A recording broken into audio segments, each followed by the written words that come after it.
નમસ્કાર દોસ્તો, આજે ક્રાઇમમાં વાત કરીશું એક અલગ જ અને એક હટકે પ્રકારના ક્રાઇમની, જેમાં ક્રૂરતા અને નિર્દયતાની હદો છે તે પાર કરવામાં આવી છે. આવો ષડયંત્ર છે જે કોઈએ મનમાં પણ ન વિચાર્યું હોય તેવું એક નોકર અને એક નોકરાણીએ રચ્યું હતું. એને મકાન માલિકને તેણે એ સ્થિતિમાં પહોંચાડી દીધો જેને જોઈને ડોક્ટરો છે તે ધ્રુજી ઉઠ્યા છે. જુઆ દ્રશ્યોની અંદર એક મહિલા છે જે એક બેડ નીચે જોવા મળે છે. એક બંધ મકાન હોય છે, તેનું તાળું તોડવામાં આવે છે અને ત્યાં એ રૂમ છે જેની અંદર અંધારું હોય છે, પરંતુ તેની વીજળી ઓન કરવામાં આવે છે અને વીજળી ઓન કર્યા બાદ એ બેડમાંથી જે અવાજ આવતો હોય છે, બેડને હટાવવામાં આવે છે તો તેની નીચે એક મહિલા છે તે જોવા મળે છે જે પૂરી કંકાલ બની ચૂકી હોય તેવી હોય છે. તેના શરીરની અંદર માત્ર ચામડું અને હાડકાં હોય તેવું દેખાય છે, પરંતુ તેનું દિલ છે તે ધડકતું હોય છે, મતલબ કે તે જીવિત હોય છે. પરંતુ આ જ રૂમની બીજી તરફ જ્યારે કેમેરો ફરે છે ત્યારે એક વૃદ્ધ છે જે બેડ ઉપર સૂતા હોય છે, જે પણ કંકાલ જેમ બની ચૂક્યા હોય છે અને તેને હલાવવામાં આવે છે તો તે કોઈ રિસ્પોન્સ નથી આપતા, મતલબ કે તેનું ત્યાં મોત થઈ ચૂક્યું હોય છે. પરંતુ જે મહિલા જોવા મળે છે એની સ્થિતિ જોતા એવું લાગે છે કે તે કોઈ વૃદ્ધા છે, 70-80 વર્ષની છે, પરંતુ નહીં દોસ્તો, એ મહિલા માત્ર 27 વર્ષની એક યુવતી છે જે અપરિણિત છે. પરંતુ આખરે એ બંધ મકાનની અંદર, એ તાળું મારેલા મકાનની અંદર, એ અંધારામાં અને બેડની અંદર આ બંને વ્યક્તિ કોણ છે, તેની સાથે શું થયું છે અને તેની સાથે જે થયું છે તે ખૂબ જ ખોફનાક અને દર્દનાક છે. તો આવો જાણીએ કોણ છે મહિલા અને કોણ છે વ્યક્તિ અને આખરે તેની સાથે શું થયું છે, સમગ્ર મામલો શું છે તેના વિશે વાત કરીએ. વિડીયોની શરૂઆત કરીએ. આ જે ઘટના છે તે મહોબાની છે. જી હા, આ જે વ્યક્તિ અને આ જે મહિલા છે તેની વાત કરીએ તો આ જે વ્યક્તિ છે જેનું નામ ઓમ પ્રકાશ સિંઘ છે અને આ ઓમ પ્રકાશ સિંઘ છે તે 2016 સુધી રેલવેમાં જોબ કરતા હતા, રાજસ્થાનની રેલવેની અંદર. અને જે દીકરી છે, જે મહિલા દેખાઈ રહી છે, તેની ઉંમર માત્ર 27 વર્ષની છે, જેનું નામ રશ્મિ છે અને તે આ ઓમ પ્રકાશ સિંઘની દીકરી છે. આ બંને બાપ બેટી છે. પરંતુ આખરે આ ઓમ પ્રકાશની સાથે શું થયું છે?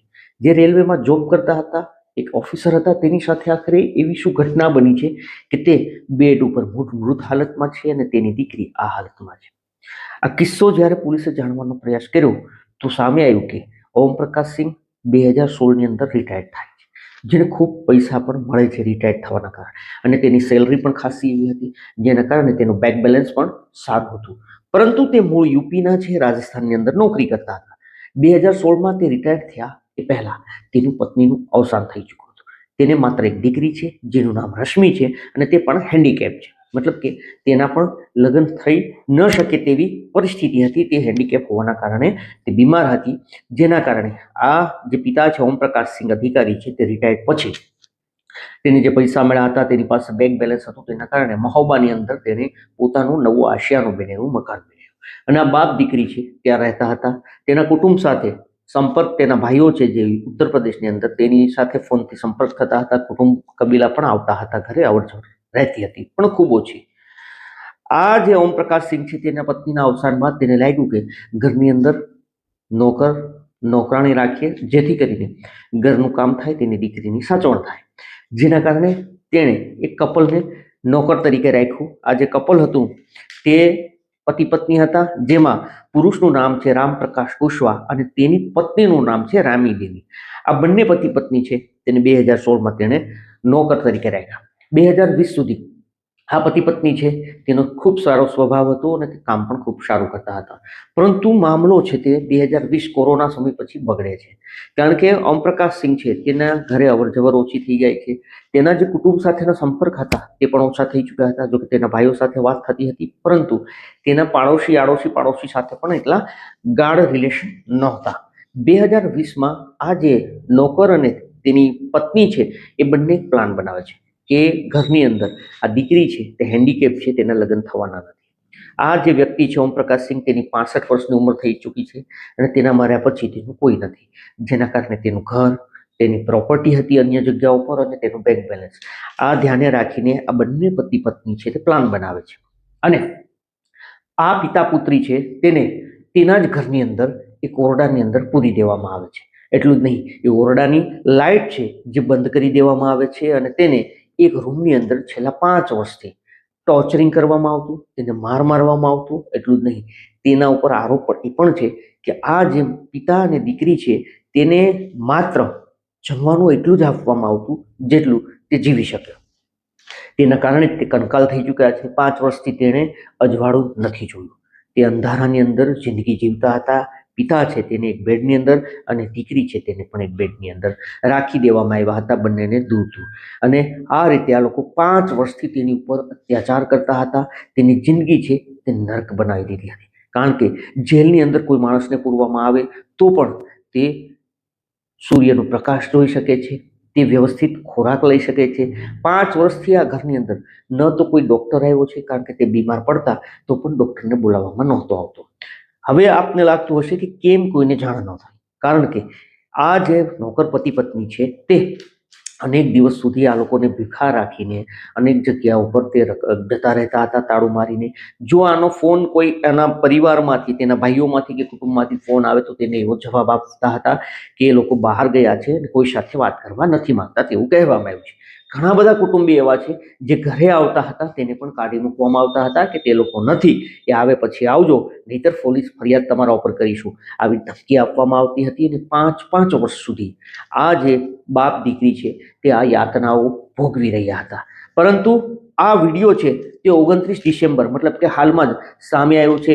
2026નું વર્ષ છે તે પૂર્ણ થવાનું થયું હતું અને આ સમયે આ પતિ પત્ની છે તે આ બાપ પિતા પુત્રીને રસોઈ આપવા માટે, ખોરાક આપવા માટે એ રૂમની અંદર જાય છે.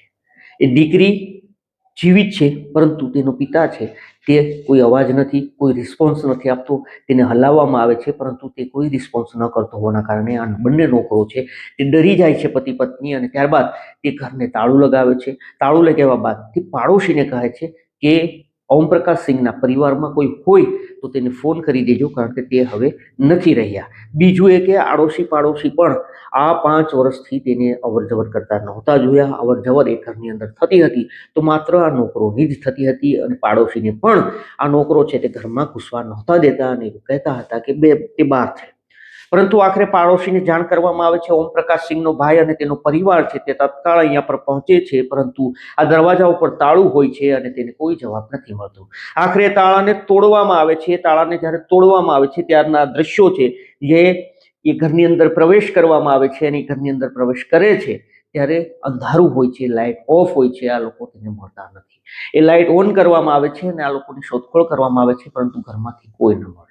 આખરે એ રૂમ ખોલવામાં આવે છે જે રૂમની અંદર આ પિતા અને પુત્રી છેલ્લા 5 વર્ષથી યાતનાઓ ભોગવી રહ્યા હતા, જ્યાં તેને પૂરી રાખવામાં આવ્યા હતા. એ રૂમની સ્વિચ ઓન કરવામાં આવે છે, લાઇટ ઓન કરવામાં આવે છે, છતાં પણ એ જે બેડ હોય છે એ બેડમાંથી અવાજ આવતો હોય છે. એ જ્યારે કપડું ઉચકે છે અને તેની અંદર જે નજારો તેની અંદરથી સામે આવે છે તે જોઈને સૌ કોઈ હચમચી ચૂક્યા હતા, ધ્રુજી ઉઠ્યા હતા. કારણ કે આ દીકરી છે જે પૂરી કંકાલ સમાન બની ચૂકી હતી અને તેનો અવાજ આવતો હતો. તેને બહાર જ્યારે ખોલવામાં આવે છે ત્યારે તેના જે દ્રશ્યો છે તે કેમેરાની અંદર કેદ થયા છે અને આ વિડીયો ખૂબ વાયરલ થઈ રહ્યા છે. બીજી તરફ આ જે મકાનનો માલિક હતો ઓમપ્રકાશ સિંહ, તેની લાશ છે તે દૂર બીજા બેડ ઉપર પડી હતી. તો આ બંને તસવીરો છે તે સામે આવી છે. હાલ સમગ્ર મામલે પોલીસે તપાસ શરૂ કરી છે, કારણ કે સંપૂર્ણ જે આરોપ નહીં લાગ્યા છે તે આરોપો આ પતિ અને પત્ની જે નોકર છે તેના ઉપર લાગ્યા છે કે તેણે આ લોકોની સંપત્તિ હડપવા માટે આવું કર્યું છે. એટલા વર્ષથી જે બેંક બેલેન્સ હતું તે પણ આ લોકો ચેકોમાં ઓમપ્રકાશ સિંહના ચેક પર એ સાઇન લઈ લઈને પૈસા છે તે ઉપાડતા રહ્યા હતા. તેના પૈસા, તમામ જે પ્રોપર્ટી, જે પૈસા તેનું બેંક બેલેન્સ હતું તે ખાલી કરી દેવામાં આવ્યું હતું તેવો આક્ષેપ છે. જોકે આ સમગ્ર મામલે મહોબા પોલીસે હવે તપાસનો ધમધમાટ શરૂ કર્યો છે.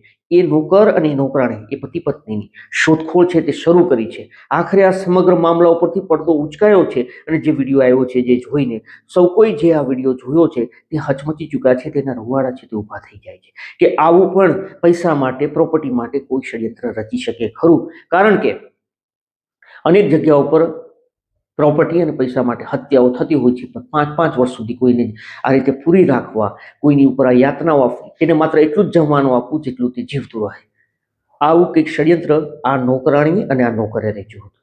જોકે તેનો પર્દાફાશ થયો છે, પોલીસ તપાસ કરી રહી છે. પરંતુ એક વસ્તુ આમ જે વિડીયો સામે આવ્યા છે તેના ઉપરથી લાગી રહી છે કે ક્યાંક ને ક્યાંક કુટુંબ, પરિવાર, ભાઈઓ, પાડોશીઓ અને મિત્રોમાં સતત કોન્ટેક્ટમાં રહેવું પણ જરૂરી છે.